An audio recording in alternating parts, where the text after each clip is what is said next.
तो जय शनिदेव दोस्तों, क्वेश्चन आंसर की सीरीज में आप सभी का स्वागत है। तो आज हम रोज़ की तरह आज पहला जो कमेंट आया है कि मंदिर में जाप करने से जाप की शक्ति बढ़ती है या नहीं।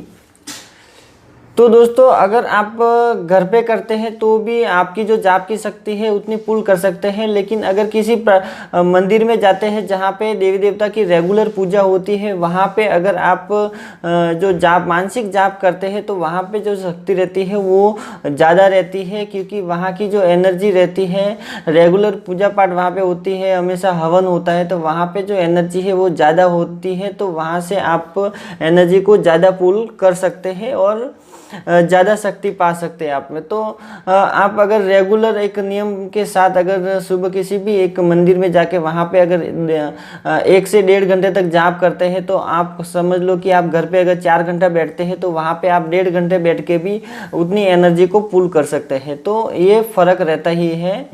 तो ये हर जगह पे नहीं रहता है, क्योंकि हर जगह पे जहाँ पे ज़्यादा कहाँ पे रहता है, जैसे कि ज़्यादा डेली की सुबह और शाम को जो आरती होती है, डेली के डेली हवन होते हैं, वहाँ पे दिया बत्ती रेगुलर होते हैं, वहाँ पे ऐसे मंदिर में अगर जाके आप बैठते हैं, जो कि जैसे कि आपने देखा रहेगा कि बहुत सारे मंदिर है जहाँ पे लाइन लगती है, भीड़ लगती है, लोग आते रहते हैं और जो हवन की जोत है वो कंटिन्यू चलती रहती है। अगर आप ऐसे मंदिर में जाके अगर मानसिक जाप करते हैं तो आपको बेनिफिट बहुत ही ज़्यादा होता है।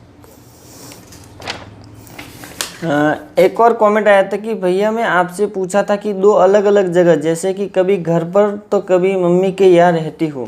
मतलब एक कमेंट किया था मुझे पहले, तो उन्होंने पूछा था कि क्या अलग अलग जगह पे जाप कर सकते हैं। तो मैंने सोचा कि अलग अलग जगह स्थान के बारे में नहीं सोचा था, क्योंकि वो टाइम पे मुझे ऐसा लगा कि उन्होंने ऐसा पूछा है। तो ये ऐसा है कि अगर आप जाप करते हैं तो आप समय एक रखें, जगह कौन सी भी रहती है चलता है। क्योंकि अगर आप घर पे भी जाप करते हैं तो आप कभी ये इस जगह पे बैठ सकते हैं, कभी वो बाजू ये बाजू, कभी बाहर कभी अंदर, ऐसा बैठने के में कोई प्रॉब्लम नहीं होती है, आप वहाँ पे बैठ सकते हैं। तो आप सिर्फ और सिर्फ समय का ध्यान रखें। और जैसे कि अगर आप रोज़ 9 बजे सुबह 9 बजे का अगर आपका टाइम है और 1 से 1.5 घंटे अगर आप जाप करते हैं, तो वहाँ पे भी आप सुबह 9 बजे ही अपने इष्ट देव को याद करके दीपक अगरबत्ती लगा के आप मानसिक जाप कर सकते हैं। कोई प्रॉब्लम नहीं है, आप कहीं पे भी कर सकते हैं। और ये मानसिक जाप आप चलते फिरते भी कर सकते हैं, कहीं पे जा रहे हैं तो भी कर सकते हैं, ट्रैवलिंग में भी कर सकते हैं, कोई भी प्रॉब्लम नहीं होती है, उससे आपको बेनिफिट ही होता है। एक और कमेंट आया कि भैया मैं 2 मंथ से जाप कर रहा हूँ, मेरा गुस्सा शांत नहीं हो रहा है, क्या करें जिससे मेरा गुस्सा शांत हो जाए। तो भाई आप जब जाप कर रहे हैं तो कौन सा जाप कर रहे हैं, मानसिक कर रहे हैं कि बोल के कर रहे हैं। अगर आप बोल के जाप कर रहे हैं तो उसमें बहुत समय लगता है, उसमें बहुत टाइम लगता है, जल्दी से आप नहीं कर पाते हैं। अगर आप मानसिक जाप करते हैं तो मानसिक जाप से ही ये सारे विकार खत्म होते हैं। बिना मानसिक जाप से कुछ भी फायदा नहीं होता है, कुछ भी बेनिफिट नहीं होता है। तो आप सिर्फ और सिर्फ मानसिक जाप करें डेली। आपको कम से कम, अगर आप स्टार्टिंग में शुरुआत है आपकी, तो आप 45 मिनट तक कोशिश करें कि आप 45 मिनट तक बैठे रहे, ध्यान यहाँ पे लगाए। और अगर ऐसा नहीं कर पा रहे तो आप 2 जगह पे जाप करेंगे तो भी आपकी प्रॉब्लम सॉल्व हो जाएंगी। 2 जगह पे जाप करने से क्या होता है कि आपका जो पहला जाप है वो आपका आंतरिक जाप हो जाता है, दूसरा मानसिक जाप हो जाता है वो ऑटोमेटिकली, क्योंकि मानसिक जाप बहुत लोग नहीं कर पाते हैं। दूसरी बात कि बहुत लोगों को मानसिक जाप बोलते हैं, लेकिन वो मानसिक जाप नहीं हो पाता है, पूरा परफेक्ट मानसिक जाप नहीं होता है। क्योंकि कहीं ना कहीं जब आप जाप करने के लिए बैठते हैं तो आपने देखा रहेगा कि आपकी जीभ थोड़ी सी हिलती है, अंदर हिलती ही रहती है, हल्की हल्की हिलती है। तो आप वो मानसिक जाप पूरी तरह से होता मानसिक जाप ही है, लेकिन पूरी तरह से नहीं हो पाता है। ये कब होता है, जब ये प्रैक्टिस जब आप लगातार कंटिन्यू अगर करते हैं 2 महीने 3 महीने तक, तो फिर आपने देखा रहेगा कि आपकी आंखें बंद हैं, आपका ध्यान यहाँ पे है और आप जो बोल रहे हैं, जो मंत्र का जाप कर रहे हैं, वो आपको यहाँ से निकलता है, ना आपकी जीभ हिलती है ना आपके होंठ हिलते हैं। तो वो ऑटोमेटिकली ही आपको पता चलता है, आपको खुद को ही समझ में आने लगता है। क्योंकि आप करेंगे तो आपको अनुभव होगा, जब अनुभव होगा तो आपको पता चलेगा कि ऐसा ऐसा होता है। क्योंकि जो अनुभव मुझे हुए हैं मैं उस अनुभव के आधार पर आपको बताता हूँ। हर किसी को अलग अलग अनुभव होते हैं, हर किसी को अलग अलग चीज़ें दिखाई देती है। हर किसी को अलग अलग ही होते हैं, क्योंकि बहुत सारे ऐसे कारण रहते हैं, बहुत सारे रीजन रहते हैं, तो सबको अलग अलग ही दिखाई देता है। तो मेरे जो अनुभव है मैं आपको बताता हूँ, जो मेरे अनुभव मिलते जुलते लोगों को होते हैं, तो वो मुझे कमेंट करते बताते हैं कि हाँ भाई ऐसा होता है, ऐसा होता है। उसी प्रकार से वो मुझे पूछते हैं और मैं बताता हूँ। तो ये अपनी भाषा में बताता हूँ ताकि आप लोगों को समझ में आ जाए, क्लियर कट आप समझ सकें।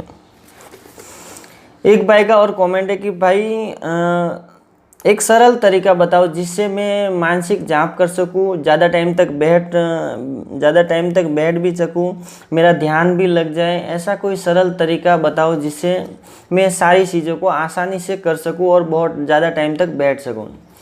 तो भाई अगर आपको मानसिक जाप करना है, आपको ध्यान लगाना है, आपको मेडिटेशन करना है, आपको कुंडलिनी शक्ति जागृत करनी है, तो इन चीज़ों के लिए कोई भी सरल उपाय नहीं है, आपको मेहनत करनी पड़ती है।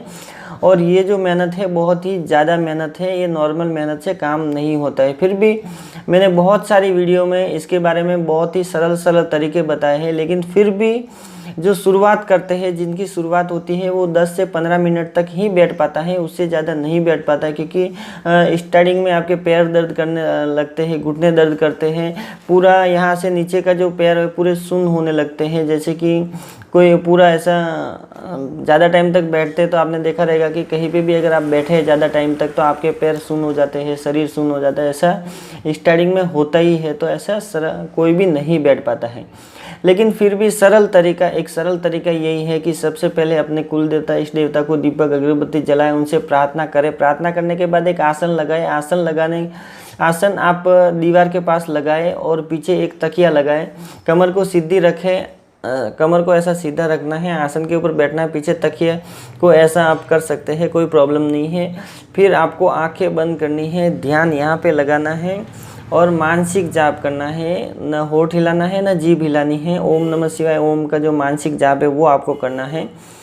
देखो यहाँ पे ध्यान लगाना है, यहाँ पे ध्यान लगाते लगाते आप अपनी सांसों के ऊपर भी ध्यान लगाते हैं। जैसे कि आप यहाँ पे आपको देखना है, यहाँ पे आपको महसूस करना है।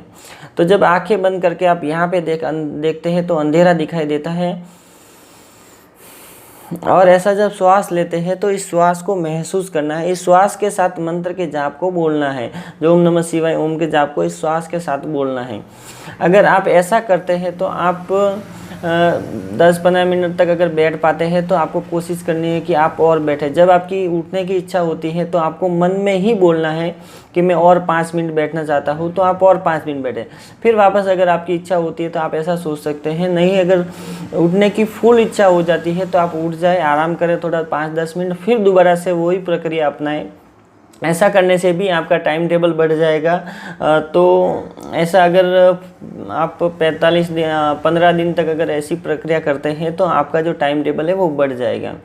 लेकिन आपको अगर आप स्टार्टिंग में ही कोशिश करते हैं 45 मिनट तक बैठने की, तो जिससे आपको बहुत सारा बेनिफिट होता है। आपका देखो, एक तो आपका जो आसन है, अगर आप 45 मिनट तक कंटिन्यू बैठते हैं तो जो आसन है वो सीध हो जाता है। दूसरा, आप जब जाप करते हैं 45 मिनट तक, तो जो जाप करते करते जो फ्रिक्वेंसी बनती है, यानी कि एक ले में जब आप कंटिन्यू बहुत टाइम तक बैठते हैं तो एक ऐसी फ्रिक्वेंसी बनती है जिससे ब्रह्मांड से सीधे आपके ब्रह्म रत्न में एक तरंग जुड़ जाती है। वहाँ से जो ऊर्जा प्रवाहित होने लगती है, एक ऊर्जा प्रवाहित होने लगी। जब आप एक ही लय में ओम नमः शिवाय ओम नमः शिवाय हमेशा मानसिक जाप करते हैं तो क्या होता है कि एक ही लय में वो ऊर्जा आपके ब्रह्म रत्न से होके आपके शरीर में प्रवेश करती है। और जब शरीर में प्रवेश करके पूरी ऊर्जा, जब आप यहाँ पे ध्यान लगाते हैं तो आपकी सारी ऊर्जा यहाँ पे एकत्रित होने लगती है। जब पूरी ऊर्जा यहाँ पे जमा होती है और यहाँ पे जब ज़्यादा ऊर्जा जमा हो जाती है, जब इन आँखों को बंद करके इस आँख से आप देखने की कोशिश करते हैं, तो जब इन आँख से देखने की कोशिश करते हैं तो जितनी भी ऊर्जा रहती है वो भी यहाँ पे पूरा दबाव डालती है पूरा। तो आप यहाँ से देखा रहेगा कि यहाँ से बहुत लोगों को ये वाला भाग दर्द करने लगता है। फिर ज़्यादा टाइम तक अगर आप बैठते हैं तो यहाँ पे आपको ऐसा वाइब्रेशन फील होता है। यहाँ पे जब वाइब्रेशन फील होता है, चींटी के चलने की जैसी कि प्रक्रिया होने लगती है। तो ये सब प्रक्रिया इसके लिए होती है कि जो भी ऊर्जा रहती है वो यहाँ पे आपकी संग्रहित होती है और यहाँ पे होने के बाद वो आपकी थर्ड आई को ओपन करने की कोशिश करती है। जब इस आँख से आप बहुत घंटों टाइम तक अगर नहीं देखते हैं, बंद करते हैं और इस आँख से देखने की कोशिश करते हैं, तो वो 100% खुलने की प्रक्रिया में आ जाती है, लेकिन उसके लिए बहुत समय लगता है।